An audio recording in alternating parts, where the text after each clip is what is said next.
Iyi nkuru ntabwo wayisobanukirwa utari umunyamwuka, biragusaba ko uba mu mwuka kugira ngo iyi nkuru uyisobanukirwe.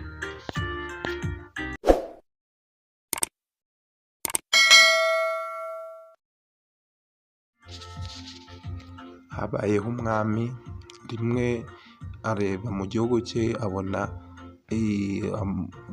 ubutunzi burimo cyangwa se ubworozi burimo butari gutanga umusaruro bitewe n'uwo abanyagihugu bashakaga. Baragenzuye basanga mu gihugu cyabo hari imbwa nyinshi kurenza intama zari zihari. Afata imyanzuro nyine we n'abo bafatanyaga kuyobora igihugu, banzura yuko imbwa n'abazitunze bose bazifata bakazica cyangwa bakazitorongeza. Iyi nkuru ngiye kukubwira mbere na mbere, ngiye kugusaba ngo uve mu byo urimo wifata ibi bintu ngiye kukubwira ngo ubifate nk'uko mbikubwiye, ahubwo hindura indi mitekerereze. Mbese niba utari umunyamwuka ntabwo ibi bintu urashobora kubyumva. Nakubwiye ngo ibi bintu nyine ugiye kumva ugomba kubyumva mu yindi sanse ukava mu mubiri. Ubu tugiye kwinjira mu by'umwuka. Bafashe umwanzuro nyine wo kwica za mbwa zose zari ziri muri icyo gihugu. Nyine babwira abantu bari bashinzwe gutangaza amakuru y'uko aborozi b'imbwa bose bagomba kuzica zigashira mu gihugu. Maze barabitangaza ndetse barabikora, bamwe barazica abandi barazitorongeza. Hakaba umugabo wari ufite imbwa yakundaga cyane, imbwa yarayikundaga nyine, maze arayireba nayo iramureba. Gufata umwanzuro wo kuyirukana cyangwa ngo ayice biramunanira. Nakubwiye ngo mbere y'uko ukomeza kumva iki kiganiro urabanza ube umunyamwuka, kuko niba ukiri mu mubiri ntabwo urashobora kubyumva neza. Maze cya kibwa kiramureba, nawe arakireba, yumva impuhwe ziraje, maze kiramubwira kiti koko kweri n'iminsi yose twamaranye ugiye gufata umwanzuro nyice cyangwa unyirukane? Nakubwiye ngo banza uhindure imitekerereze, ubu twinjiye mu isi y'umwuka cyangwa se twinjiye mu bindi bitekerezo bindi bitari ibi ngibi turi kubona. Yambwa nyine biramubwiye ati basi mbere y'uko unyica reka tugerageze iki kintu. Nyine uwo mugabo nyine nawe yarayikundaga cyane, mbese gufata umwanzuro wo kwica cyangwa ngo ayirukane biramunanira. Imbwa ibizanye igitekerezo, iramubwira ati noneho dore woroye intama hariya, reka dufate intama imwe tuyice, noneho ufate uruhu rwayo urunyambike, nanjye nzitoza imico yose y'intama, kandi ndabizi sinzakubera ikigwari cyangwa ngo usebye, nzagerageza kuyimenya. Maze bosi wayo arabibona, aravuga ati icyo gitekerezo ni iki, ni inyamirwa rwose. Aragenda mu ntama, wumve neza, yaragiye ngo areba mu ntama, kandi muri za ntama agiye kwicamo nizo zikenewe kugira ngo zororwe. Areba intama nyine nziza yari irimo, arayica, afata rwa ruhu arwambika ya mbwa.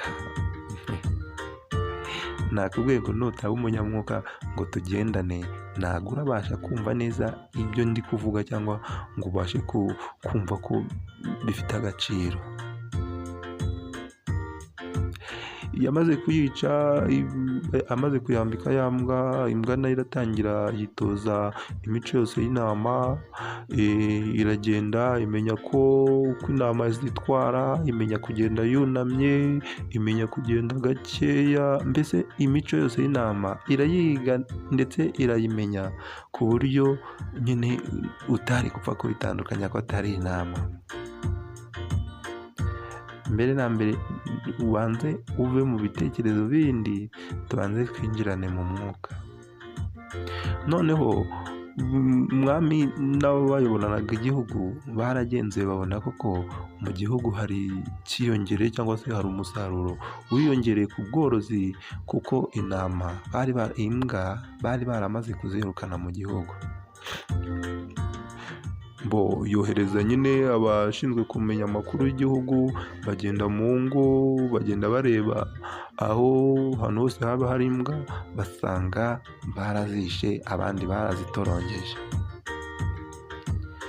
Bageze kuri rwa rugo rwari rurimo ya mbwa yiyambitse uruhu rw'intama, barareba neza basanga harimo intama imeze neza nyine nziza cyane.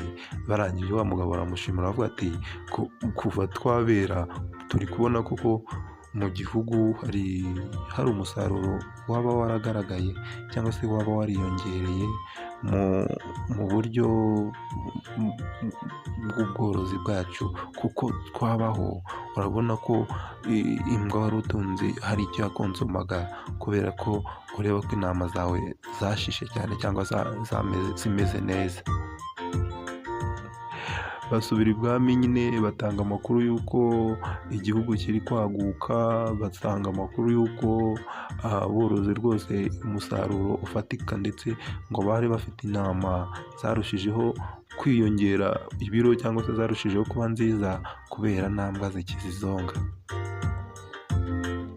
Nakubwiye ngo banza ube umunyamwuka kugira ngo tugendane. Noneho ubwo ngubwo nyine umwami aravuga ati ubwo bimeze gutyo, reka dutegure igihe cy'igishimo cyo guhemba abantu bitwaye neza, bakurikije ibyo twababwiye, kugira ngo tube tugeze ku rugero turiho ubu ngubu. Barongera batoranya ingo zigomba kuvamo intama cyangwa se aborozi bitwaye neza bakorora neza, bagomba kuzashimirwa, ndetse bategura n'umunsi wo kuzatangazaho ibyo bihembo. Bageze kuri wa mugabo wambitse imbwa uruhu rw'intama, baramutoranyije, kandi nyine urumva nta kundi yari kubihakana, kuko bari baramusuye babona imbwa ikwiye kujya mu marushanwa, nyine babona ya ntama ye nziza ikwiye kujya mu marushanwa, ndetse baravuga ati uwo mwanya wa mbere uzawegukana, kuko mu ntama zose twasuye ni wowe twabonye ufite intama nziza kuzirenza. Gerageza ubunyamwuga kugira ngo tugendane. Maze igihe cyo gutanga ibihembo kigeze, batumiza ba bandi batoranyije kugira ngo bagendane na za ntama zabo, maze wa mugabo araza nyine na ya ntama ye, bajya ku murongo barafata ibihembo. Nuko nyine batangira kwerekana amatungo yabo, uburyo bayafashe n'uburyo ki bazifashe neza. Nyine bagiraga ngo bereke abandi b'intangarugero urugero, ndetse bababwire n'uburyo babyitwayemo, kuko umwami yashakaga kuzamura umutungo cyangwa se yashakaga kuzamura ubworozi, kugira ngo ubworozi bw'intama bube nyine butanga umusaruro urenze, bahembe bamwe mu bitwaye neza kugira ngo n'abandi babashe kuzitwara neza. Batanga nyine amanota, wa mugabo wari ufite imbwa yahinduye intama aba ari we ufata umwanya wa mbere. Nakubwiye ngo uba umunyamwuka kugira ngo tugendane.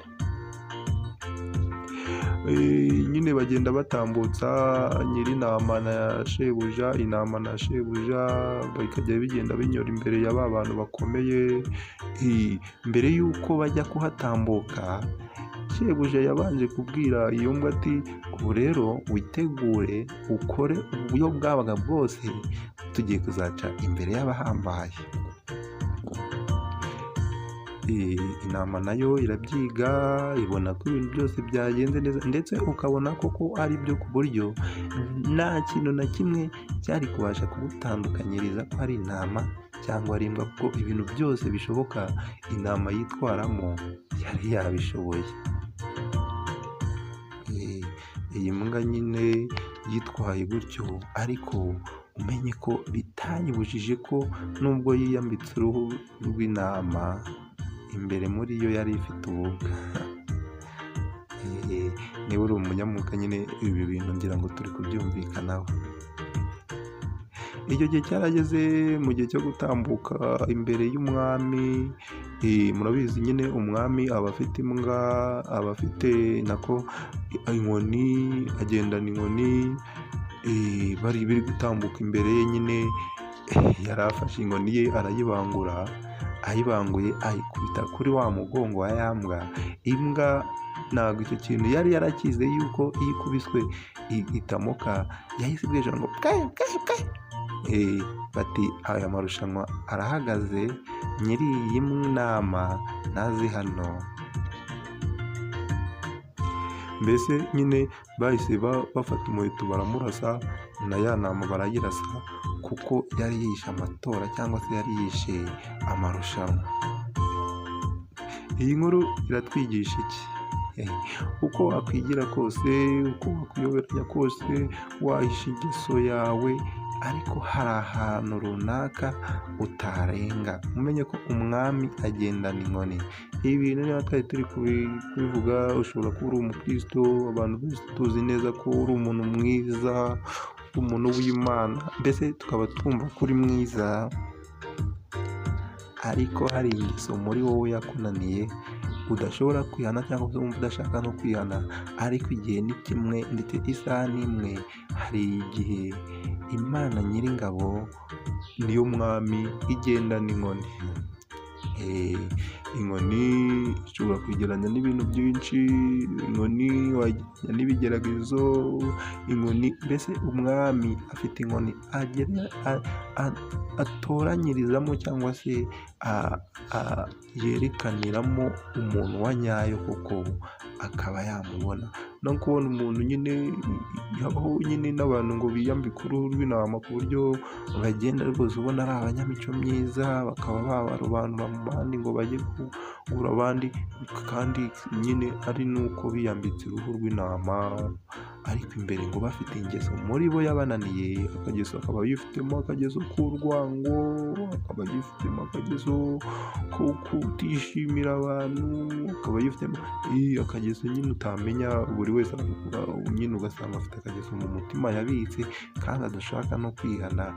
Ariko ngo igihe ni kimwe, wabikora tukagushima, wagaragaza kuri mwiza tukagushima, abantu bose bakwemera.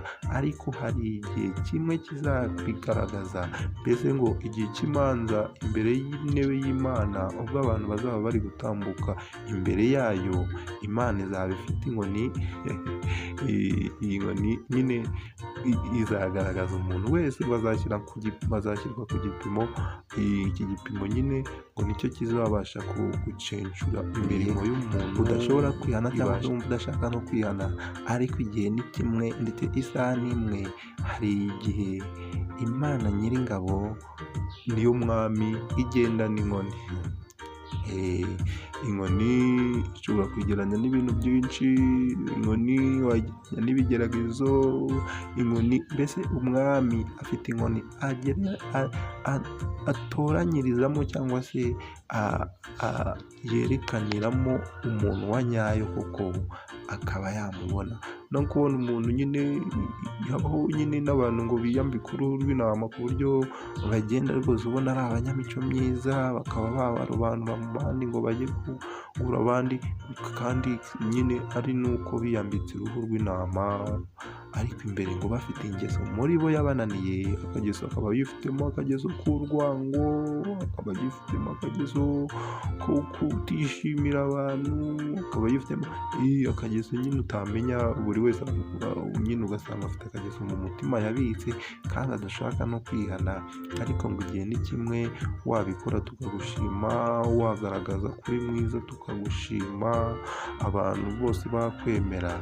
Ariko hari igihe kimwe kizabigaragaza, mbese ngo igihe cy'imanza imbere y'intebe y'Imana, ubwo abantu bazaba bari gutambuka imbere yayo, Imana izaba ifite inkoni. iyi nkoni nyine izagaragaza umuntu wese bazashyirwa ku gipimo. Iki gipimo nyine ngo nicyo kizabasha gucenshura imirimo y'umuntu, ibashe gushya cyangwa se ibashe kurokoka. Sawa cyane, ndabakunda, mugubwe neza. Iki gitekerezo cyakwigisha cyangwa se kikagusigira isomo. Niba ukunda ibiganiro byiza cyangwa se ibiganiro by'impuguro, ndabakunda cyane, turi kumwe kandi nzajya nkomeza kubagezaho n'utundi tuganiro twabafasha. Murakoze cyane, bayi bayi, mugubwe neza.